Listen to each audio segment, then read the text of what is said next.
әбженнен шығады шамалы бүйтіп мен істедім ғой деген сияқты жемейсіз ба не деген сияқты сөйттім мен төбе жағынан қарап тұрдым да сол жағы Нұрсұлтан айтып жүрген әңгімені айттым сол жерде мына жаңағы нені құсықты кім істеген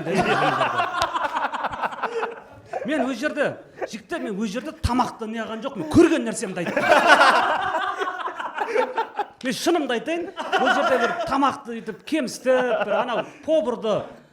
дәрежесін түсіру емес мен көрген нәрсемді айттым мына бәндегін кім істеген деген сол жерде әбжен шамданып қалды толыққанды сипаттап тұр ма анау тамақты ана сөз толыққанды сипаттап тұр ма иә анау жұмыртқа толық піспеген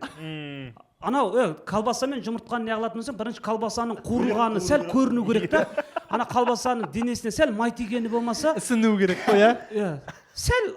жылы майға жуынып шыққан колбасалар әлі жерде қуырылған колбаса көріп тұрған жоқпын бір шайын шыққан ба иә әшейін шайын шыққан жұмыртқаның өзі де сөйтіп жүр ше анау сыртында анандай мынандай домалағы жоқ демесең почти іштегідей жүр көбісі сөйтіп мен айттым әбжанға сөйтіп әбжан шанданып қалды бүйтіп қамеге ол көп нәрсе білемін ғой мінездерін бәрін бес саусақтай білеміз ол неғып ренжіп қалғанына мен де неғылмаймын айтатынымды айтамын кейін де қатты ренжімейді олар бір жүре береді олар ренжіп қалып ол есік тарс жауып боқтасып бүйтіп неғылмаймыз сөйтіп ол тұрды да қамеге тамаққа үйтіп айтпасаңызшы деді ғой маған тамақты үйтіп айтуға болмайды ғой деді маған сол кезде мен айттым да енді тамақты бүйтіп істеуге де болмайды ғой